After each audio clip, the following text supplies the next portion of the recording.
আসসালামাইকুম, সবাই কেমন আছেন? আশা করছি সবাই ভালো আছেন। চলে আসলাম নতুন একটা ভিডিও নিয়ে। তো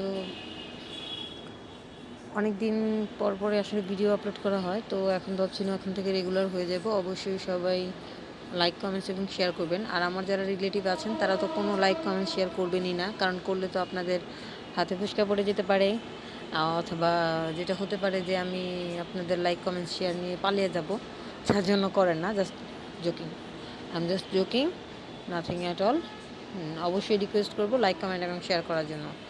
আর এই 5 বছরের লাইফে আজকে না, মানে যেদিন ভিডিওটা করা হয়েছিল সেদিন আসলে মোটামুটি একটা ঈদ আমেজ মনের মধ্যে ফিল হচ্ছিল। কারণ বিয়ে হয়েছে, অনেক বছর হয়ে গেছে, কিন্তু এখনও পর্যন্ত ফ্যামিলির কাউকে ওরকমভাবে দাওয়াত করতে পারি নাই। কারণ নিজের কখনো কোনো ওরকমভাবে নিজের সংসার হয় নাই। ইভেন এখনও যে নিজের সংসার পুরোপুরি হয়েছে সেটাও না, কিন্তু তারপরও একটু সাহস করে ফেললাম আর কি। সাহস করেই কাজটা করে ফেললাম। তো আগের দিন থেকেই আমার ঈদের প্রিপারেশন নেওয়া শুরু হয়েছিল। একসাথে আসলে বাবা মা ভাই বোন সবাইকে একসাথে করা আসলে খুব টাফ। সবার যার যার ব্যস্ততা আছে, তারপরও ট্রাই করেছি, কিন্তু সবটুকু সম্ভব হয় নাই।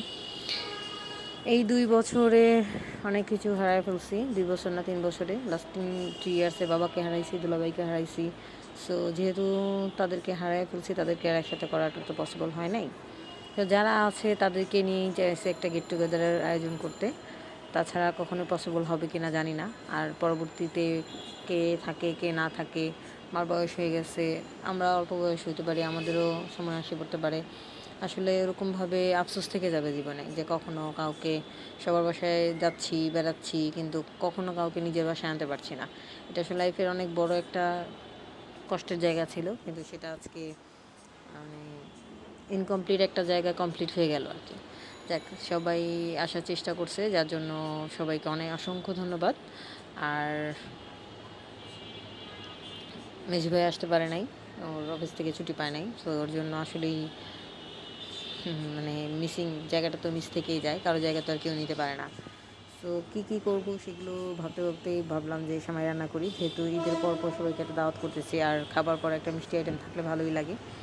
সো এতটা ভালো লাগছে, জানি না সবাইকে বোঝাতে পারবো না। হ্যাঁ, আমার একটু কষ্ট হয়ে গেছে, কারণ যেহেতু আমার বাসায় একটু এই মহল্লাটাতে যেখানে থাকি, এখানে ঢাকায়, ফুল ঢাকা শহরে আসলে এখন গ্যাসের প্রবলেম চলে। রান্না রান্না করতে হলে অনেক কাঠখড় পুড়ে তারপর রান্না করতে হয়। সো আমি আগের দিনই সেমাই এবং গরু মাংসটা রান্না করে রাখছিলাম, কারণ দুপুরের পরে একটু গ্যাস থাকে, পরে আবার একদম ভোর সকালবেলা।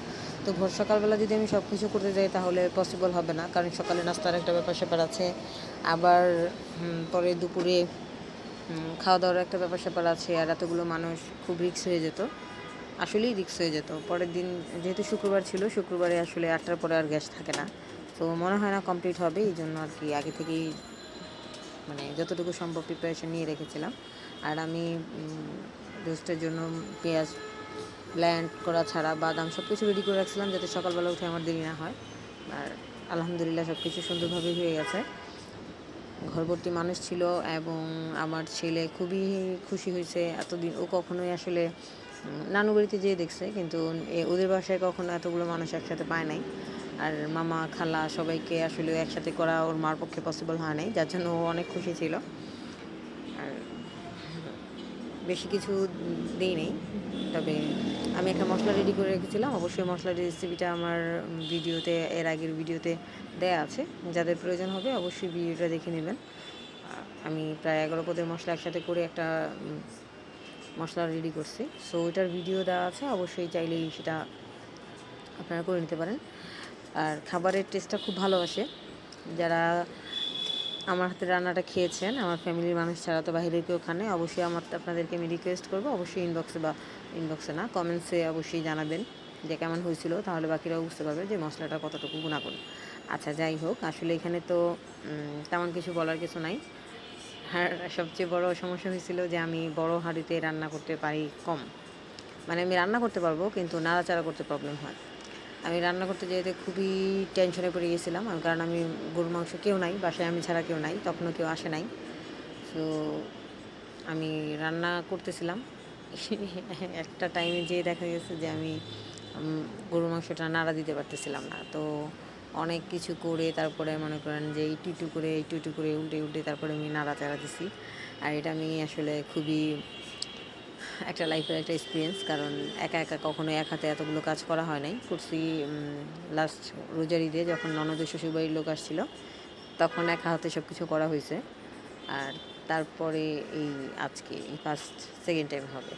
সো ওরকমভাবে সাহস করলে আসলে সব কিছু করা যায়। মানুষ চাইলেই সব কিছু করা সম্ভব। মানুষ পারে না এমন কোনো কাজ নাই, চেষ্টা করলে সবই সম্ভব। আর আমার আসলে ভয়ভীতি কাজ করে কম, যেহেতু আমরা মানুষ অনেকজন। একা হাতে করিনি, কিন্তু তার মানে যে করি নাই তাই না।